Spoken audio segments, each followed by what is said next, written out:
aqui. Ver se vocês me avisam se estiver vendo. O clássico de reunião.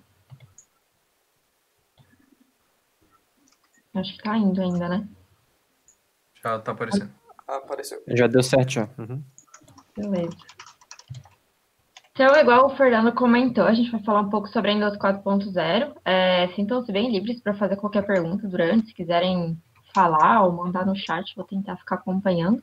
O Nicolas também vai me ajudar aí, a gente vai passar junto os assuntos. Mas a ideia é dar uma introduzida no que é de fato a Windows 4.0, de onde que isso veio e o que isso representa na atualidade. Então, só me apresentando aqui rapidinho. Eu sou a Laura, eu fiz parte da Ordem Arco-Íris de 2013 e 2019.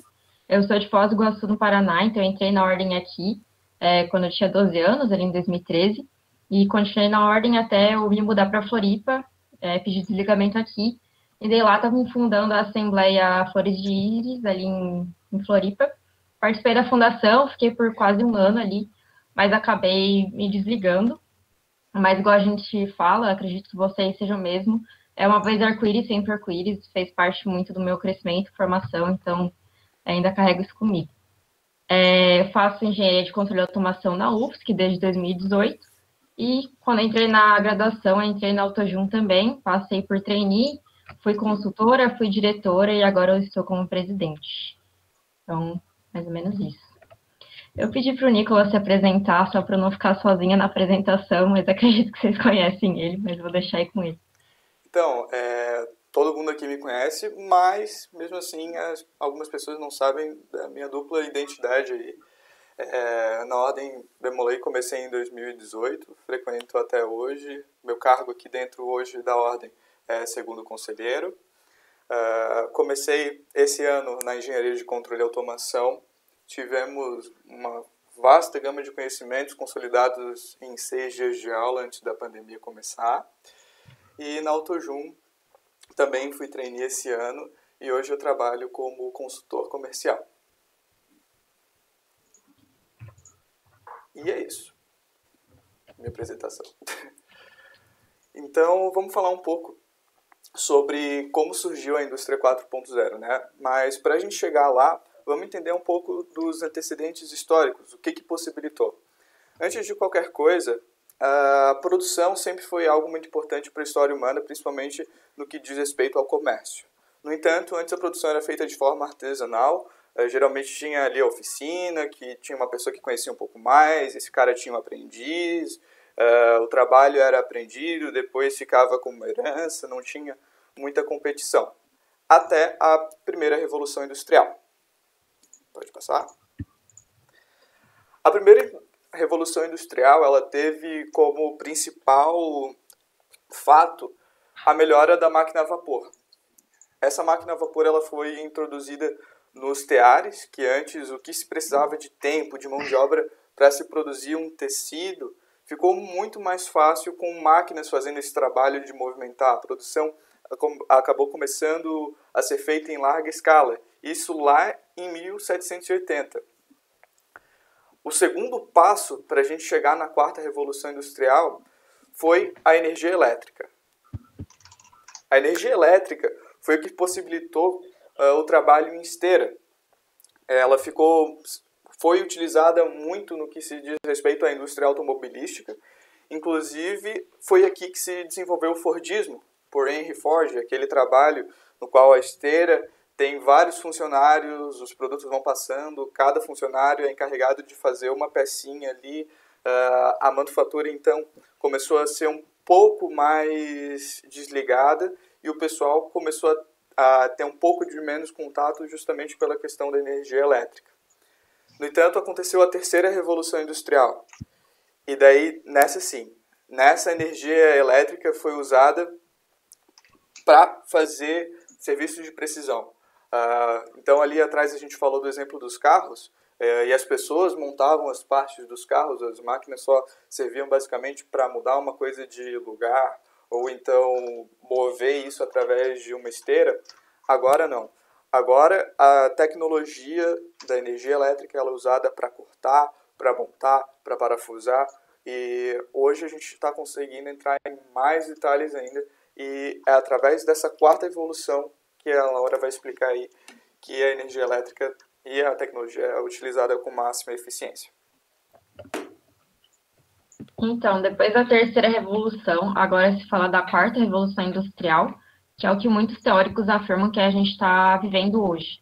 Então, ela é basicamente uma soma de todas as revoluções anteriores, só que complementando com as tecnologias que já existem hoje, que estão crescendo cada vez mais e de forma mais inteligente.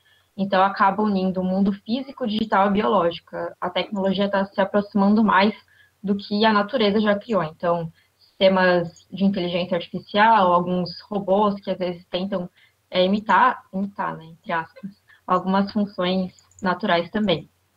Então, dentro dos princípios, tem muito da operação em tempo real. Então, enquanto antes a gente tinha as fábricas que tinham os robôs que só atuavam, agora eles também recebem muitas informações sobre o processo. Então, se tem algum erro, alguma coisa, eu já consigo atuar na minha produção de forma quase que instantânea. Consigo ter mais relatórios de erros também, e tudo isso acaba sendo virtualizado. Eu tenho todos os componentes da minha fábrica atuando dentro de um modelo virtual, e eu consigo fazer simulações tudo de um jeito muito mais fácil. A gente também acaba tendo que cada máquina ela pode ser modularizada, então ela acaba trabalhando independentemente das outras, então isso acaba tendo um processo muito mais flexível e fácil de fazer alguma alteração se for preciso.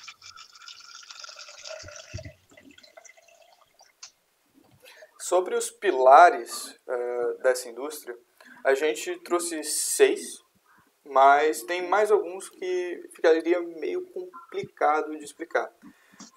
Então, o primeiro, IoT, Internet das Coisas em tradução literal, nada mais é do que aquelas geladeiras inteligentes, tu conseguir conectar a Alexa controlando a luz da casa, a iluminação, a temperatura. Mais para frente a gente vai conseguir ter uns exemplos mais legais disso acontecendo. Outra possibilidade que a automação gerou foi a análise de grandes dados, ou Big Data Analysis, no qual antes aquelas planilhas, aqueles gráficos muito difíceis de ser compreendidos, começaram a ser compreendidos. E o que antes parecia ser algo aleatório, notou-se que tem um fluxo de ideias acontecendo por ali. Talvez, com base nisso, é possível até criar algumas previsões. Previsões essas que trazem o nosso terceiro pilar, inteligência artificial. Muito se tem discutido sobre a inteligência artificial, se mata, se não mata, se vai levar à extinção da humanidade, mas mais para frente a gente vai mostrar um vídeo no qual a inteligência artificial ela é aplicada de fato, e vocês vão ver que ela está mais perto do que vocês podem imaginar. Cloud Computing. A computação em nuvem, ela veio para ficar. Muitas das coisas que a gente está fazendo em home office agora só é possível por causa disso. A gente consegue, inclusive, usar processamento de outras máquinas, sem ser a nossa, para conseguir um resultado. Eu fiquei pensando em algumas coisas que a gente podia trazer. O Google Drive é uma delas, o YouTube pode ser visto como uma delas, mas o que a gente usa muito em códigos é usar um servidor da Google que a gente escreve os códigos lá e eles fazem os testes.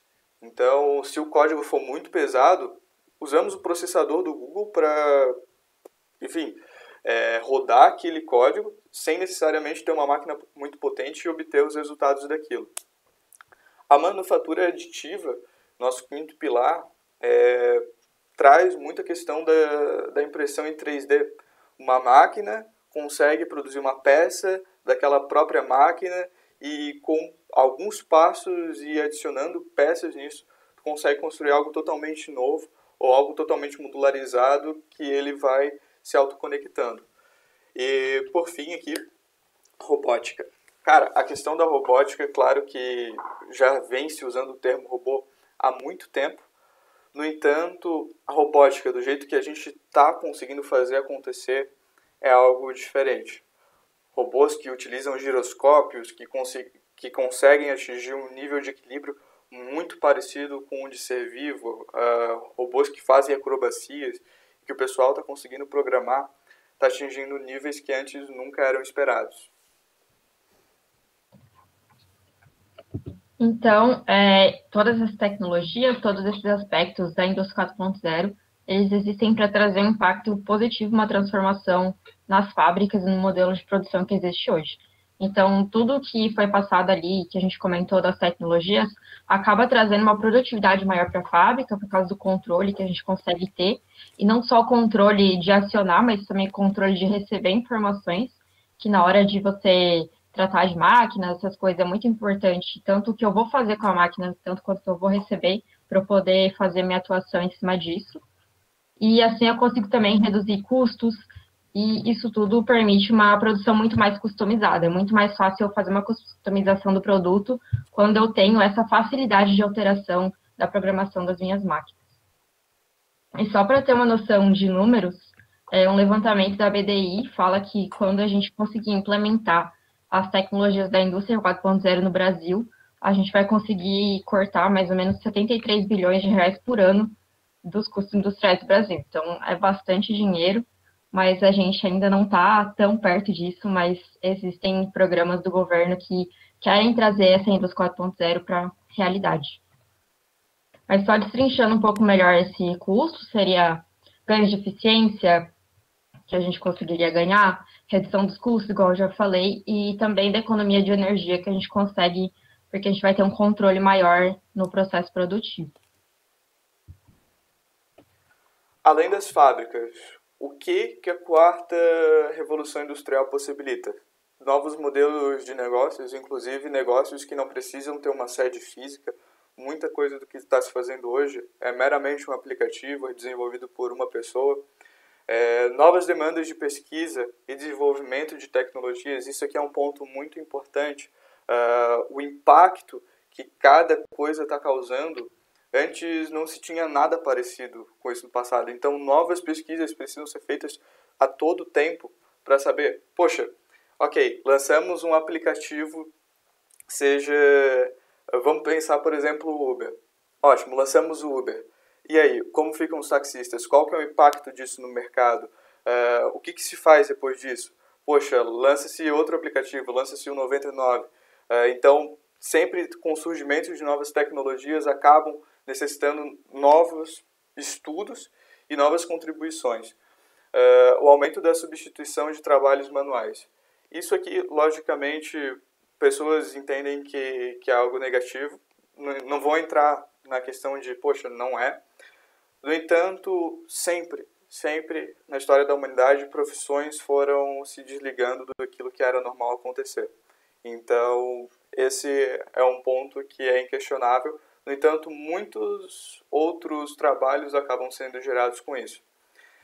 Inclusive, o nosso quarto tópico trata de um aspecto que é a valorização das competências humanas. Um computador, até hoje, ele não pensa. Ele é capaz de seguir uma lógica, mas ele não pensa, ele não tem uma capacidade afetiva. Eu gosto dessa pessoa. Ele tem um certo problema, hoje eu vou agir assim com ele. Então, tem algumas coisas que os robôs ainda não fazem e que nós humanos conseguimos ser criativos, corresponder com a criação de algo novo, mesmo que embasado em experiências anteriores, a gente consegue montar algumas coisas que vão além daquilo que já era esperado. Isso. E agora trazendo um pouco de exemplos de como isso é aplicado na vida real. Primeiro quis trazer da internet das coisas, que a gente vê muito por aí dos eletrodomésticos mais inteligentes, né? Na fábrica, isso vai muito de cada máquina conseguir ser ligada à internet, precisar ser ligada em uma rede para poder fazer todas as trocas de informações e fornecer as atuações necessárias. Mas no nosso dia a dia, isso pode ser visto numa geladeira inteligente. Talvez não seja ainda o nosso dia a dia tão acessível, mas acredito que em breve isso vai se tornar muito mais comum do que é hoje. Mas só da possibilidade de a gente ter uma casa inteligente, né? Que o pessoal fala bastante da domótica, de ter cortinas que você consegue abrir com o celular, controlar a iluminação, tem cafeteira, tem de tudo que a gente consegue colocar dentro dessa parte de IoT. Outro exemplo que até o Nicolas já tinha comentado antes é do Google Drive, que por causa das máquinas serem conectadas a redes, é muito inviável ter que armazenar as informações localmente, então por isso armazenamento em nuvem. Isso formou uma tendência que se expandiu muito além das fábricas, traz até no nosso dia a dia. Aqui a gente está usando uma ferramenta do Google, acredito que vocês usam bastante o Google Drive também. É uma coisa bem do nosso dia a dia que foi um impacto já dessa quarta revolução industrial. E não só o Drive também, né? Tem Dropbox, aquele da Microsoft também, o OneDrive, eu acho. OneDrive, E, ok, eu vou explicar uma coisa rapidinho, que é como mais ou menos funcionam as inteligências artificiais. Basicamente, se programa um neurônio que vai processar um dado com base em alguns pesos de importância. Sobre isso aqui, tal parte é mais importante do que essa e tal. Esses neurônios eles vão sendo adicionados, depois monta-se isso em camadas, e depois a informação que passa através dessas camadas vai ter um significado que o computador vai entender, e a partir disso ele toma uma decisão. O que a gente vai mostrar aqui é uma inteligência artificial do Google marcando um horário com um salão de beleza. Só que em nenhum momento ele foi treinado com esse áudio específico. Foram vários áudios específicos, vários áudios que foram passados para ele. Essa inteligência foi tendo que aprender quais eram as respostas que davam certo, que se encaixavam, que faziam sentido. E a partir disso ele toma uma decisão. Então não é tu fala, ok, Google, eu quero que tu faça isso, e ele já está acostumado com aquele comando. Não, é algo totalmente diferente, no qual a voz da pessoa muda, as gírias das pessoas mudam, as palavras que as pessoas usam mudam, e ele consegue se adaptar e criar essa situação que a gente vai ver aí. Gente, se não der certo o vídeo, vocês me avisam, por favor. Tá perfeitinho. Hi, I'm calling to book a women's haircut for a client. I'm looking for something on May 3rd. Sure, give me 1 second. Sure, what time are you looking for around? At 12 p.m. We do not have a 12 p.m. available. The closest we have to that is a 1:15. Do you have anything between 10 a.m. and 12 p.m.? Depending on what service she would like. What service is she looking for? Just a woman's haircut for now. Okay, we have at 10 o'clock. 10 a.m. is fine. Okay, what's her first name? The first name is Lisa. Okay, perfect. So I will see Lisa at 10 o'clock on May 3rd. Okay, great. Thanks. Great. Have a great day. Bye. E só para finalizar um comentário, vocês percebem a entonação, esse eles não precisam disso. Literalmente, uma inteligência artificial não precisa fazer isso. Só que o comportamento que a gente está começando a buscar é tornar as coisas um pouco mais com feições humanas. Isso, inclusive, entra naquele conceito do deepfake, que o programa, tu consegue tirar o rosto de alguém, botar no rosto de outra pessoa e os trejeitos continuam, a fala continua, a boca se mexe conforme as palavras, sem parecer algo estranho, sem parecer algo que cai naquela zona de desconforto visual. Mas era isso que eu tinha para falar. Darei. Esse é um exemplo bem legal de que às vezes a gente acha que está meio distante, mas já está aí. Outro exemplo é o Big Data Analysis, ou análise de grandes dados, que é uma coisa que tem se tornado mais frequente, que é fazer estudos, manipulações em cima de uma carga grande de dados. Então, por causa da indústria, de ter essa troca grande das informações das máquinas para a central, acaba tendo essa necessidade. Isso é uma tendência que se espalhou com muita rapidez e hoje é muito utilizada. A gente pode ver exemplos no mercado financeiro para fazer previsões das bolsas. Também é muito utilizado em gestão empresarial. Muitas empresas usam para fazer análise de tendência das vendas, fazer estudos sobre todas as informações e indicadores que as empresas têm. E, por último, também tem outro videozinho que fala um pouco mostra um pouco da manufatura aditiva, que também se enquadra na impressão 3D, naquela que a gente é acostumado a ver, aquela caixinha lá que imprime em plástico, mas também vai além disso. Tem algumas casas que são construídas em 3D, vou mostrar o vídeo, mas isso é uma coisa muito legal porque evita bastante o desperdício de material. Porque no modelo tradicional a gente acaba tendo que cortar muita coisa em cima do material para chegar no formato que a gente precisa. E o princípio da manufatura aditiva é só usar o que você realmente precisa para imprimir aquele material no exato formato que você está programando. Então, vou mostrar, se não der, vocês me avisam também. Está travado.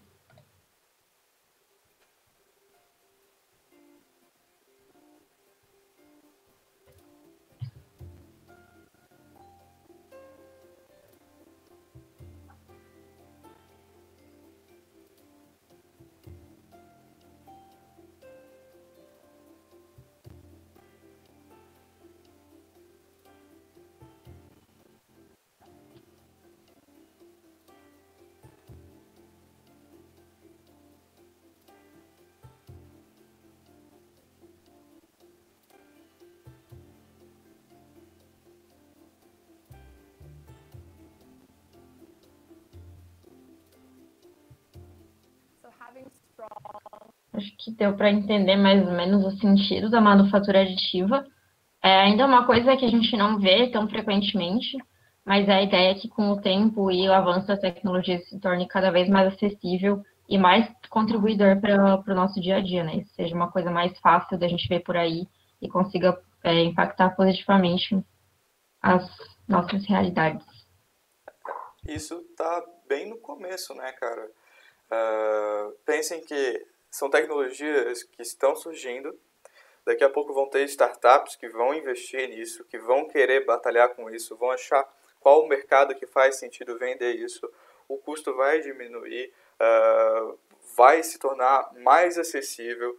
E daqui a um tempo não precisa ser casas pequenas que vão estar sendo construídas, podem ser prédios. Tu constrói o primeiro andar do prédio, já põe para funcionar, já aluga as salas, bota coisa em cima. E assim a gente consegue mudar toda a questão da construção civil. Então, indústria 4.0 é algo muito importante, é uma coisa que realmente está em voga nos dias de hoje. E era isso que a gente tinha para falar. Se vocês tiverem qualquer dúvida, por favor, sintam-se livres para perguntar agora. Não só dúvida, comentário também. Comentários também, percepções. Podem mandar aí. Muito obrigado, Laura e Nicolas. Pessoal, só para um fim de organização, peço que coloque ele no chat, tipo, escreve eu e aperta Enter. Na ordem que colocar ali, eu vou chamando, daí eu passo a palavra, pode ser? Daí vão colocando ali no chat.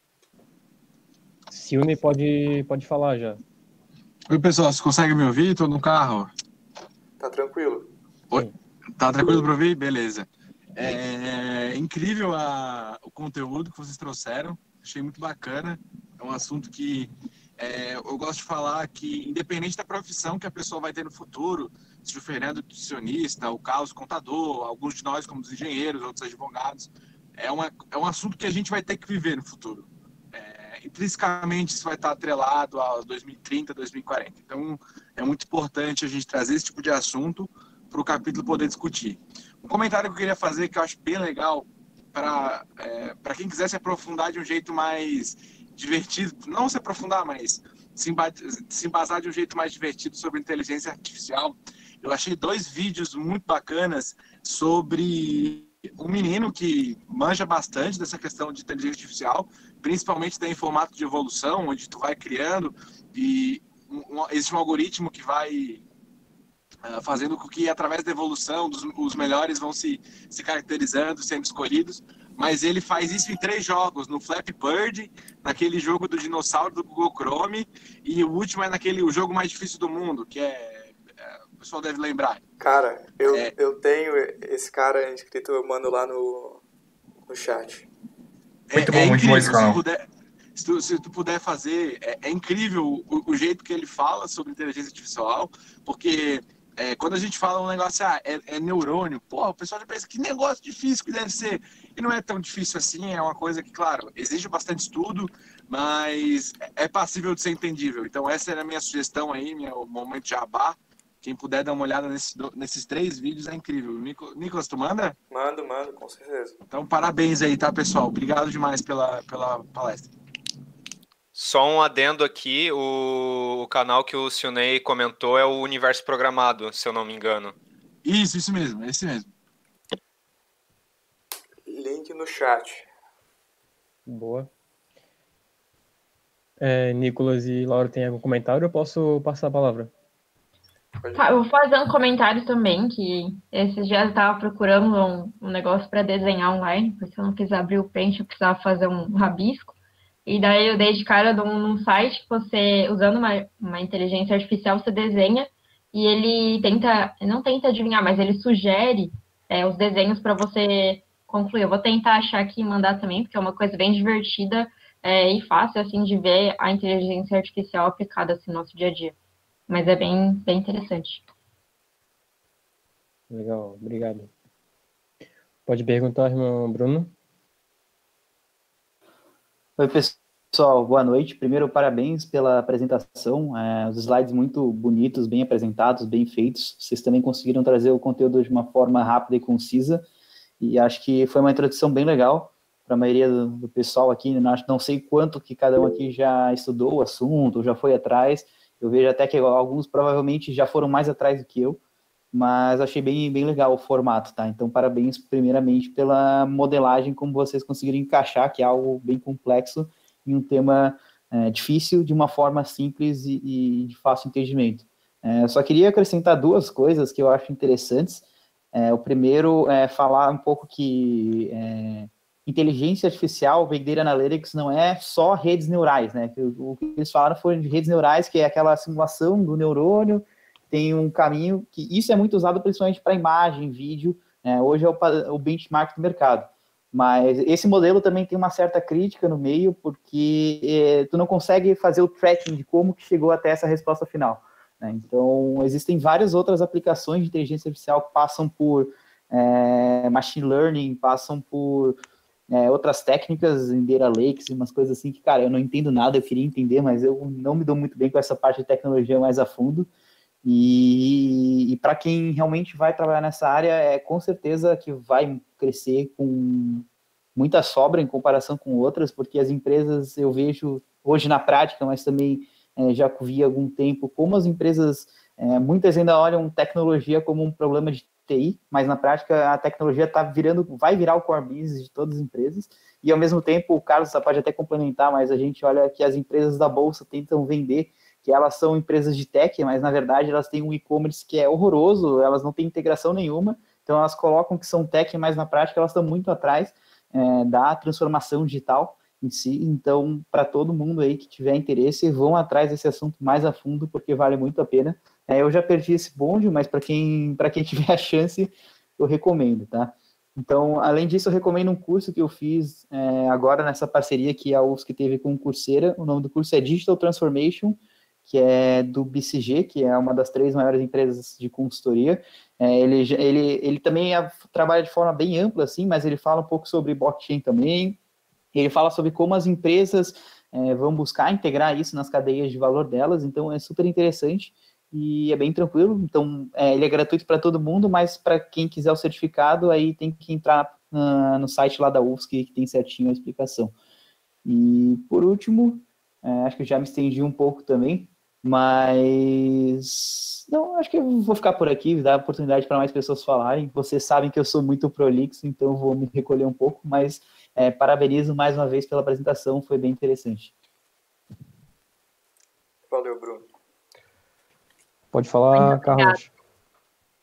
Só se Laura e Nicolas querem fazer algum comentário sobre o que o Bruno falou? Não? Pô, show de bola.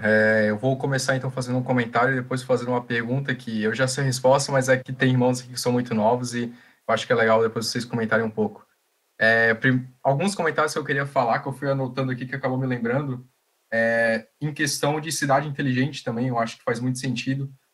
Dubai já investiu 30 bilhões de dólares numa cidade inteligente no meio do deserto até agora, que é a Expo 2020, se eu não me engano. E tem outros projetos lá nos Emirados Árabes de transformar um deserto, literalmente, além de Dubai, além do deserto de Dubai, em uma cidade gigantesca, inteligente, toda conectada, com tecnologia totalmente conectada. Isso é um projeto real, vou mandar o link do Expo. Isso aqui é o Expo de Dubai, 2020 Dubai, mas tem outro projeto que eu não achei o link, infelizmente, que vai ser maior ainda, que o investimento já está quase chegando no preço de uma empresa dolarizada em bolsa americana. Então, é um projeto bem grande que está acontecendo, eu acho que vai muito de encontro ao que vocês estão falando, né? Dessa questão de trazer esse 4.0, essa automação absurda, uso de dados, e isso vai ser absurdo. Eles estão querendo pegar registro de água que a pessoa vai consumir em casa, registro de luz, registro de tecnologia, e a cidade ser tão inteligente que ela vai automaticamente ligar a luz quando tu acordar, sei lá, ligar a torneira quando tu for botar a mão. Então, tipo, é coisa simples, mas é tudo automatizado. Transporte, escola, tudo. É um projeto absurdo mesmo. Não sei se esse Expo de Dubai ele está fazendo isso, mas é um que eu vi que eles estão planejando para sair em 2023 ou 2022, e daí eles vão abarcar uma parte gigantesca lá daquele deserto. E já aproveitando o comentário do Bruno, essa questão aí realmente da automação eletrônica que empresas da Bolsa vêm fazendo é absurda. A gente pode pegar, por exemplo, a Americanas SA, que ela comprou participação e desenvolveu a B2W, que é a B2W, só vocês terem noção, ela une dois negócios de e-commerce, a Submarino e a própria Americanas.com, que é a Americanas Online. Então, tu tem a loja Americanas presencial, que agora ela interliga, ela régua a Submarino.com e a Americanas.com. São investimentos que eles fazem para tentar abarcar o mundo online, né? Tu tem que competir com Magazine Luiza, tu tem que competir com um monte de galera. E eu tive a oportunidade de conversar, que um dia eu quero vincular o Nicolas nessa conversa, que é com o fundo de investimentos da Caineia. Para quem não conhece a Caineia, eles estão administrando hoje 80 milhões em questão de investimento, e esse fundo, ele produz, vamos supor que, falando de maneira mais leiga, vários galpões, por exemplo, de tecnologia, que eles produzem, vamos supor, produtos para Magazine Luiza, produtos para Renner. Então, eles têm uma receita mensal vinda para produzir para essas grandes fábricas, essas grandes lojas, enfim. E eles, cara, estão investindo agora muito pesado nesse mercado de automação, esse mercado, para trazer tecnologia para a própria Caineia. Então, tu vê até, agora está surgindo muito fundo brasileiro focado em PropTechs, são empresas que produzem serviços para mercado industrial, mercado de construção civil. Então, isso está muito legal. Isso aí vem bem de encontro ao cenário atual que vocês estão comentando. Isso já é realidade. E tem também uma empresa do sócio da Estônia agora, que eu acho que é bem legal de comentar, que eles estão desenvolvendo, que é um investidor da Estônia que investiu nessa empresa, que eles estão desenvolvendo um controle de condomínio automatizado. Então, é algo muito bem interessante sim, de ser comentado. E uma pergunta que eu queria fazer, que eu acho legal, que tem muito garoto aqui, tem o próprio Vinícius aí, que ainda não está numa facu, etc., que é o que realmente a AutoJun faz, o que é uma empresa júnior. Eu acho legal vocês venderem essa ideia aí. Falou. Eu vou deixar isso aí para a Laura responder. Ela é a presidenta da AutoJun. Dali, responsa é tua. Boa pergunta, verdade. Tinha até esquecido desse ponto. Mas, enfim, uma empresa júnior, o EJ, né, que a gente chama de EJ, que é mais fácil, é uma organização estudantil, tipo atlética, centro acadêmico, só que a gente foca bastante, o nosso negócio é a gente vender projetos para empresas, pessoas físicas, depende do modelo de negócio da empresa júnior, e a gente vende de verdade, e esse dinheiro que a gente recebe, a gente usa para investir na capacitação dos membros por meio da vivência empresarial.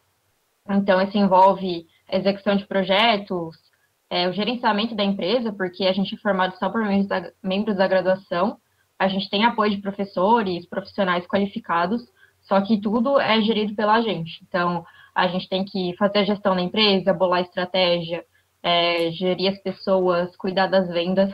Então, a gente aprende muito ali na prática. A gente acaba vivenciando situações de uma empresa sênior, assim, que muitas vezes o pessoal não tem oportunidade de vivenciar enquanto está na graduação. Na verdade, esse é o caso maioria, assim. E a gente acaba aprendendo muito na prática, resolvendo problemas complexos que todo mundo dentro da EJ tem acesso. Então, uma oportunidade bem legal para se desenvolver e aprender também sobre o mercado de trabalho. E só para complementar a importância da EJ no cenário brasileiro, muitas vezes não é vista, mas ela tem um impacto muito gigante. Ontem, 5 dos nossos 5 convidados para o evento falaram sobre EJs. Claro que algumas foram perguntas que foram feitas, mas só para citar alguns exemplos, o Diego Calegari, de ontem, fundador da Politize, o bicho manda muito, foi presidente da Brasil Júnior. A Silvia já vendeu um projeto para a Federação das Empresas Júniores Catarinenses, a FEGESC, e ela acabou comentando ali na questão do empreendedorismo feminino, liderança feminina. O próprio Tiguerini, eu nunca lembro como falou o sobrenome dele, falou que acaba recebendo pessoas de EJs, o pessoal já tem uma experiência um pouco diferenciada, então acho que as pessoas precisam conhecer o movimento Empresa Júnior, porque traz, sim, uma experiência bem legal para aqueles que buscam empreender. Inclusive, só complementando, pode falar, Nicolas. Pessoas da nossa EJ podem mandar pergunta também.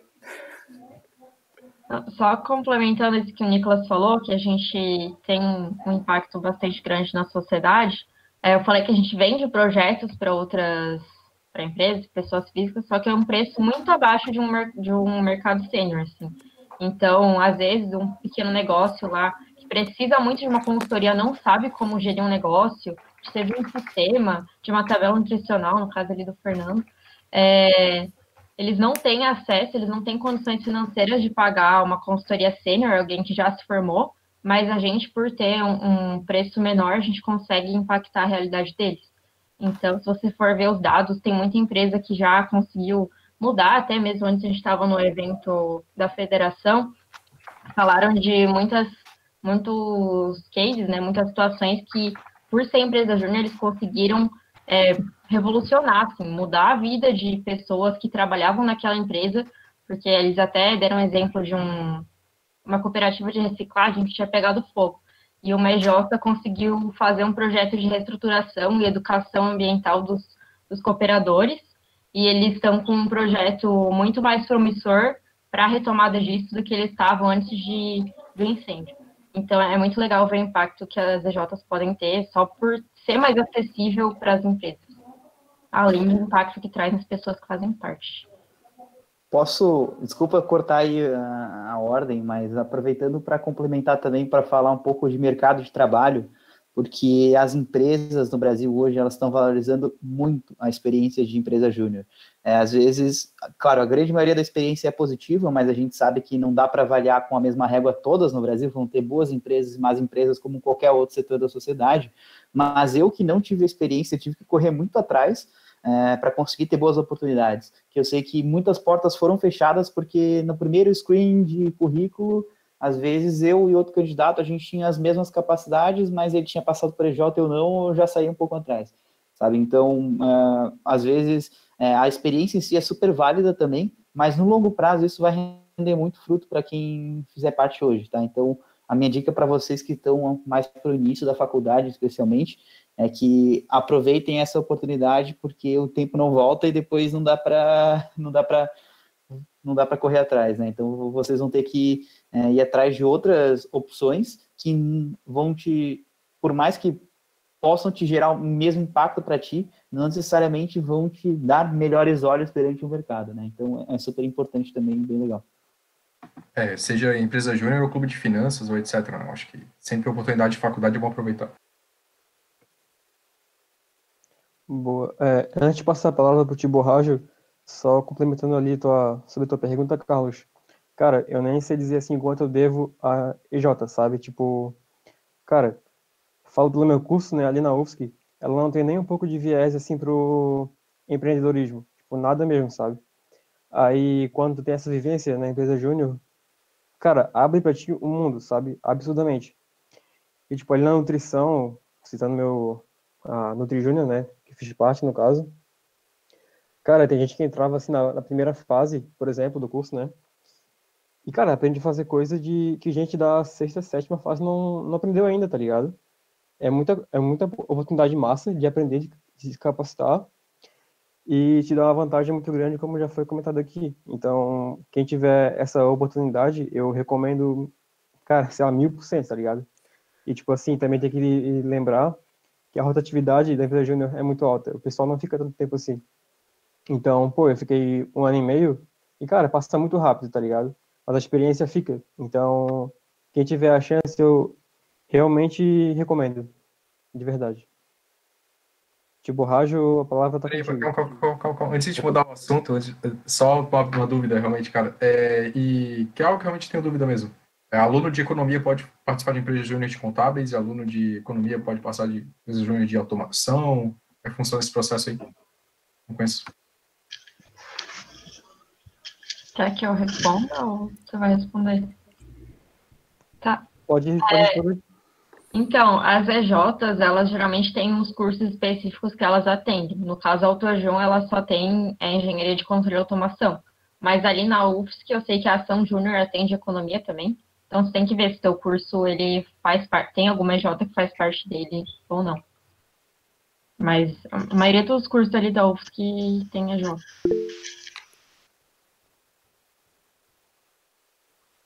Fechou, Carlos? Pode passar? Tipo, Rádio tá contigo.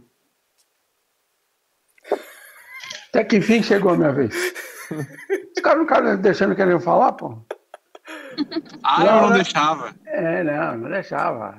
Tinha que. Tio, pode falar bastante agora. Era Bruno, Carlos, era todo mundo me cortando. Não, agora o tio viu o que eu sofri no meu primeiro semestre de tesoureiro, cara. Meu primeiro semestre de tesoureiro, chegava lá no finalzinho, todo mundo já tinha falado o discurso e 30 minutos do borracho. Pelo amor. Agora vocês vão ver. Agora eu vou falar o que der e o que não puder fazer agora. Laura e Nicolas, vocês estão de parabéns. Foi muito bem explanado aquilo que vocês quiseram trazer, e a informação. Mas eu vou contar uma história para vocês de um cara que está com 69 anos de idade e que, depois de muito tempo formado, resolveu fazer o mestrado. E eu fiz o mestrado na UFSC e fui fazer em educação à distância. E uma das matérias era inteligência artificial. E aí eu olhei assim, meu Deus do céu, o que eu vim fazer aqui, meu Deus do céu? As 2 primeiras aulas eu não entendia nada. Eu falei assim, estou arrumado. E eu não sei por que eu vim fazer aqui e tudo mais. Mas na medida que você vai entendendo as redes neurais e tudo mais, você vai compreendendo principalmente aquilo que o Bruno já falou. Com relação à parte de vídeo e tudo mais, é fundamental. E isso não foi agora, há 1 ano atrás, não, 2 anos atrás, não. Isso há mais de 15 anos atrás, eu na Universidade Federal, tendo aula de inteligência artificial. Agora, vocês imaginem, desse tempo para agora, o que é que mudou. Se cogitava determinadas coisas que hoje está aqui, está do nosso lado. Falava-se em operar à distância, e hoje estamos fazendo operação à distância em 2 toques, por robótica e tudo mais. Eu me lembro que, um pouco antes da formação, que a gente teve que dar algumas aulas para os mestrados de Minas Gerais e tudo mais, era um aparato enorme para a gente poder sair daqui de Florianópolis e da UFSC para dar aula do mestrado em Minas. E hoje a possibilidade de você estar na tua casa, integrando com todo mundo, quer dizer, houve uma evolução tecnológica muito grande. E aí, vocês não... Eu, como mais velho, posso falar para vocês, né? A minha visão da coisa, né? Assim, você sabe por que as EJs hoje, o pessoal está atrás e gosta de pegar essa garotada que está oriunda das EJs? Porque a cabeça não é a mesma de antigamente. Hoje o mundo mudou.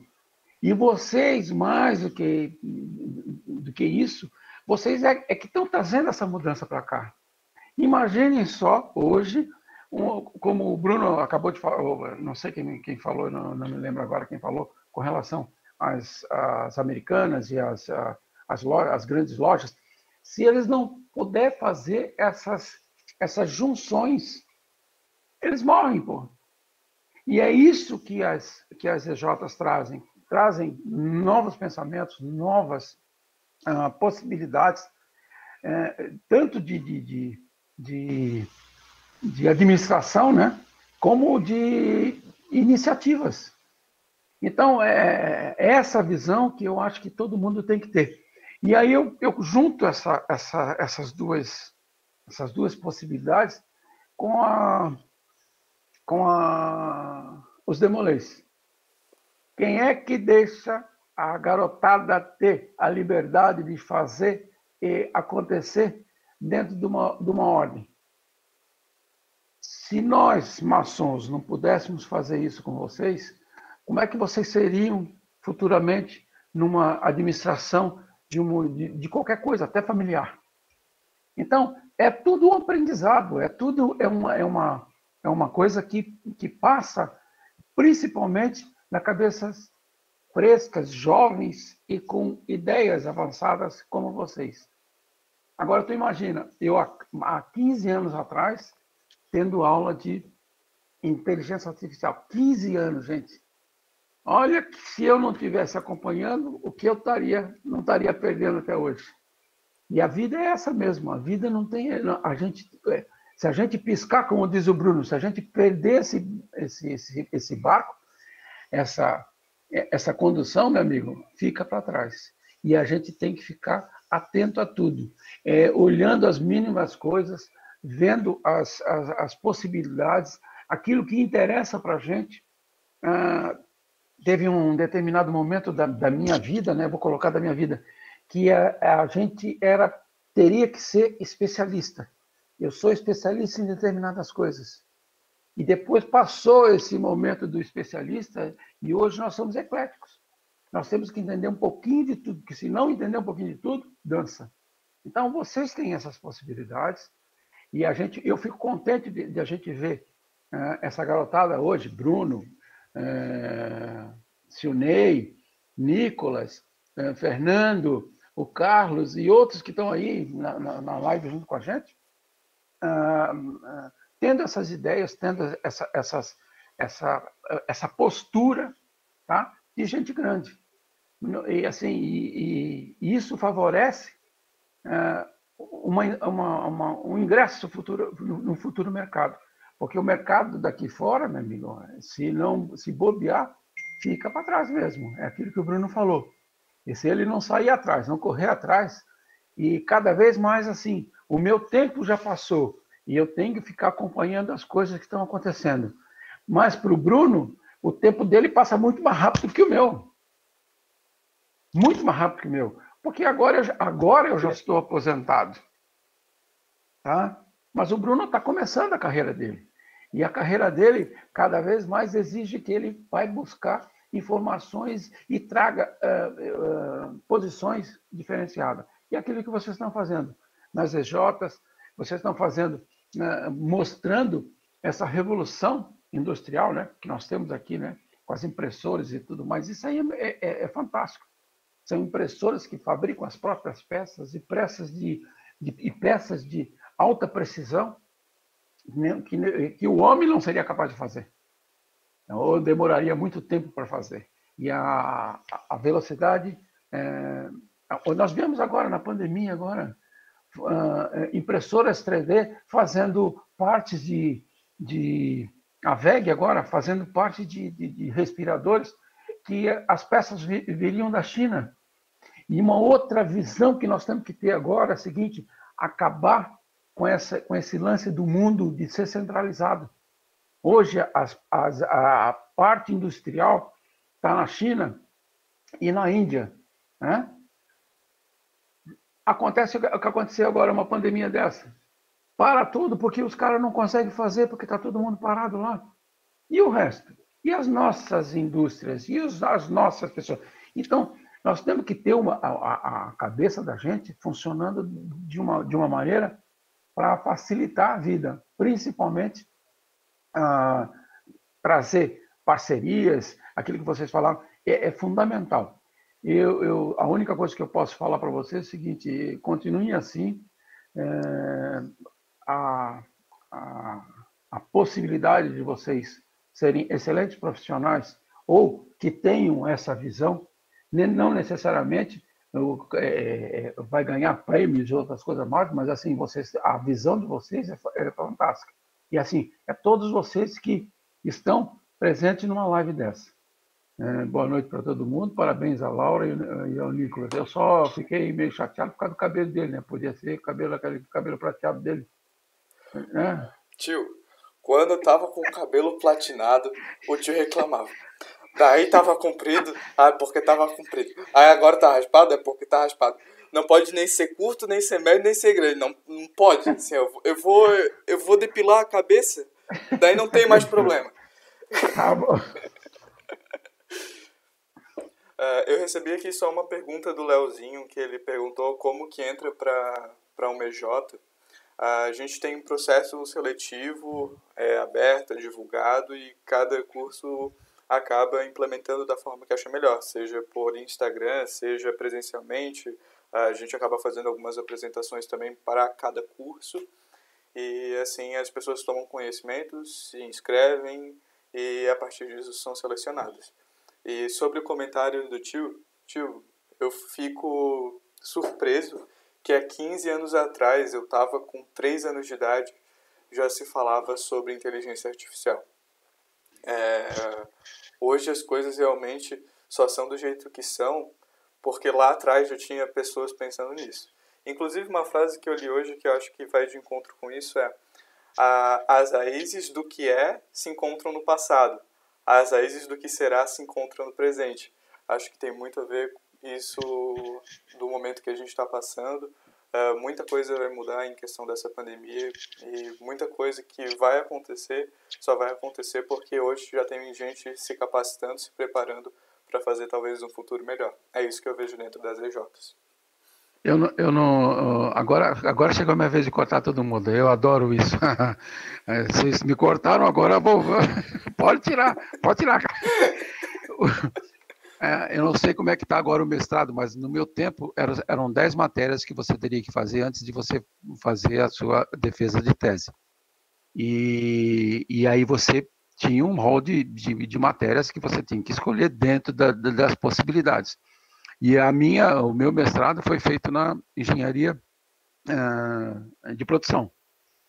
E lá, essa era uma matéria que não poderia ser diferente. Eu teria que fazer a inteligência artificial. Mas isso há 15 anos atrás.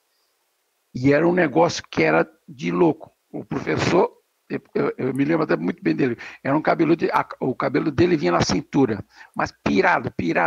O duro era começar a entender. Aí depois que você entende, fica muito fácil, fica legal, é super gostoso. Mas para você entender, e eu vou falar para vocês, a minha nota foi A, tá? Eu apanhei no início, mas eu cheguei lá. Boa, tio. Muito bom, Roger. Obrigado pelo comentário. Vocês têm mais algo a acrescentar? Eu posso para a próxima pergunta? Pode ir?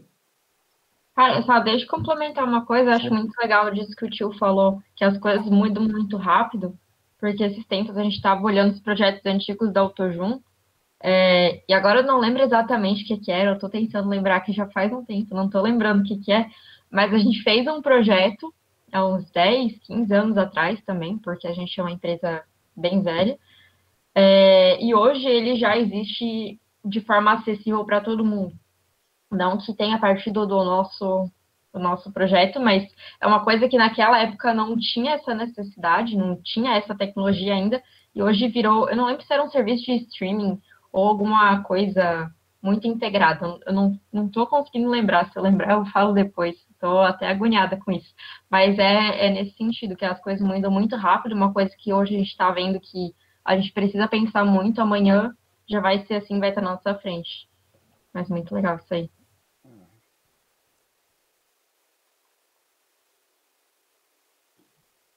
Ok. Laura e Nicolas, o Jorge mandou uma pergunta no privado, é que ele está num lugar barulhento, não vai conseguir ligar o áudio agora. Ele perguntou se vocês, AutoJun, já tiveram contato diretamente com o processo da indústria 4.0 e se sim, de que forma a EJ já lidou com esse tipo de projeto. Certo? Dá-lhe, Laura.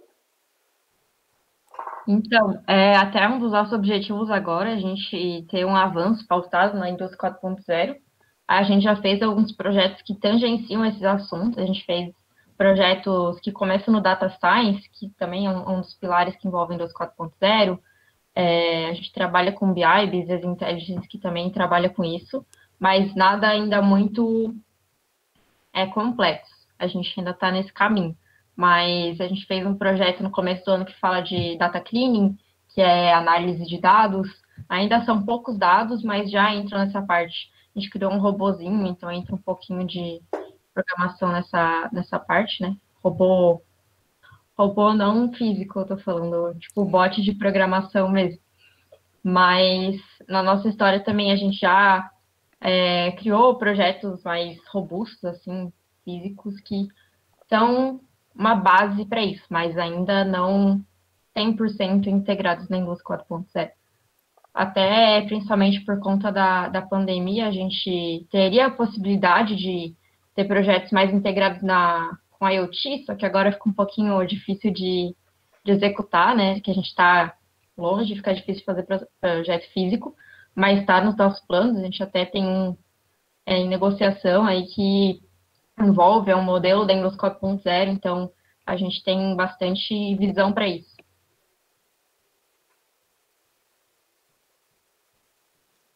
Certo, muito obrigado. Pessoal, tem mais alguma pergunta? Alguém quer fazer mais algum comentário? Coloque no chat se quiserem. Enfim, pessoal, só explicando assim de modo geral, o contato, né, que eu tive com a AutoJun, que foi bem pouco, na verdade. Eu fiz parte da Nutri Júnior, eu fiquei lá 1 ano e meio, e a gente faz tabela nutricional para empresas, de empreendedores e tal. Aí a gente comprou um projeto da AutoJun, que nos ajudou a não fazer isso manualmente, porque dava trabalho, a gente tinha que pesquisar os alimentos na tabela TACO, pegar os nutrientes, tipo, tudo detalhado, sabe? Manualmente. A gente comprou um software que a gente coloca o mínimo de informações possível lá, e eles já dão pra gente a tabela prontinha. A gente só pega essa tabela, coloca no relatório e envia para o cliente. Então, realmente, eu admiro muito o trabalho de vocês, acho incrível de verdade. Eu acho que na época o presidente era o Maurici, eu acho que era. E, enfim, queria agradecer muito a presença de vocês aqui, nos dando essa oportunidade. O Maurício também é Demolei, cara, não fazia ideia. Tem um bocado de Demolei que a gente nem faz ideia, né? Enfim, eu queria agradecer profundamente vocês por estarem aqui com a gente hoje, contribuindo com essa palestra, com essa informação que vocês dão pra gente. Talvez o Nicolas vá gravar essa palestra e isso ajude a gente a... Oi? Sim, falar, senhor. Nicolas? Tá sendo gravado, só a partezinha da apresentação. E as perguntas também. Certo. Cara, e essa parte, por exemplo, eu acho incrível, tá ligado? Como o evento que a gente fez ontem. A gente consegue levar informação para o maior número de pessoas possível com essa rede globalizada, digamos assim. Então, cara, nem sei como agradecer. Fiquei extremamente contente com com a qualidade da apresentação de vocês. Os slides estão muito bons. E, enfim, vocês serão sempre bem-vindos aqui. Agradeço demais. E, pessoal, se alguém tiver mais algum comentário, pode fazer agora, antes da gente prosseguir com o encerramento. Cabelo do Nicolas.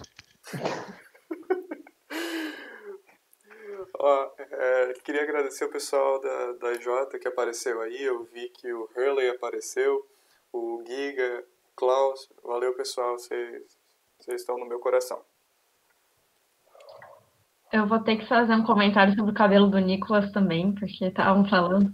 Mas esses dias, acho que sexta-feira, a gente teve reunião de manhã e no começo da tarde. De manhã ele estava com cabelo e de tarde ele apareceu sem. Fiquei assustada. Mas, enfim, eu agradeço muito pelo convite de estar aqui. É muito legal falar para vocês, reviver um pouco a minha época de ordem, de paramaçônica. É muito bom estar aqui. E comentar que eu acho que o movimento Empresa Júnior acaba se aproximando bastante da ordem, tanto Arco-Íris quanto Demolei, como qualquer paramaçônica. Inclusive, quando o Maurici, que era Demolei, quando eu entrei para Autojun, ele me contou que eu ia gostar muito, porque aqui nas ordens a gente é muito movido por um propósito, né? E no movimento Empresa Júnior também. E é um monte de gente junto com você, todo mundo sabe por que tá ali por um motivo. E isso se aproxima muito nos dois ambientes, eu acho isso muito legal. E os dois também dão bastante autonomia para a gente fazer as coisas. Quando eu estava no Arco-Íris, a gente teve muita oportunidade de fazer projetos grandes, filantrópicos. A gente mobiliou uma biblioteca num projeto aqui de Foz. Foi um projeto muito legal, que eu tive a oportunidade de fazer reuniões com o diretor eu esqueci o nome, mas que patrocina, dá dinheiro de caridade, assim, mais ou menos, da Itaipu. Também era tio, tinha contato, mas isso também dá bastante oportunidade para a gente ver como é que é e fazer as coisas. E no movimento Empresa Júnior também. Então, eu acho muito legal. Eu não sei como é que é a idade do pessoal que está aqui, mas se alguém acabou de entrar na Ordem Demolei, aproveitem, porque eu sei que dá para se desenvolver muito aí, igual eu me desenvolvi na Ordem Arco-Íris. Hoje o Nicolas sabe que eu uso bastante planilha dentro da Autojun, faço planilha para tudo. Isso começou no Arco-Íris também, quando eu fui tesoureira, meu pai me ajudou, a gente fez um monte de planilha para organizar tudo. Então, a gente acaba aprendendo algumas coisas, mesmo que poucas, que vão seguindo para a gente pro resto da vida. Inclusive aquelas partes mais interpessoais, que é uma das coisas que a gente até comentou, que é uma das coisas que os robôs ainda não conseguem fazer. Então, isso é cada vez mais valorizado. Mas, no mais, muito obrigada pelo convite, obrigada pelo pessoal do Autojun que está aí também. E é isso. Certo. A gente agradece. Bom, só complementando, realmente essa questão da autonomia é muito incrível nas duas instituições. Cara, tipo, tanto na Empresa Júnior como no capítulo, nas paramaçônicas, de modo geral, são escolas, a gente aprende muito, principalmente errando. E tanto, fazendo um paralelo agora, na Nutri Júnior, a gente tem um professor, como é que se diz? Professor... Tutor? Orientador, né? Orientador. Que fica lá só para na hora de corrigir os projetos e assinar o relatório, enfim. Todo o resto é a gente que faz. Eu acho que isso é muito parecido aqui no capítulo. A gente tem o conselho consultivo, a gente bota a mão na massa, faz as coisas, e o Tio Borracha está ali. Sempre dando a maior autonomia possível para a gente tem que fazer, a gente tem que acertar, tem que errar, tem que quebrar a cara para aprender. Então, a pessoa que teve essa oportunidade, está tendo agora, aproveite muito, porque, cara, passa muito rápido. E como eu disse, tem muita coisa que fica para sempre pra gente, que a gente acha que não, mas a gente vai levar pelo resto da vida. O diferencial do Tio Borracha é o esporro. E falar do cabelo. Esse é o diferencial. Mas é basicamente isso. Então, antes de prosseguir com o encerramento, alguém quer fazer uso da palavra por último? Opa. Não sei se tem alguma necessidade do pessoal da Autojun continuar na causa, se tu quiser que eu faça depois, mas tu sabe sobre o que é o que eu quero falar agora? Pode ser agora? Pode falar rapidinho, pode falar. Ok? Então, depois da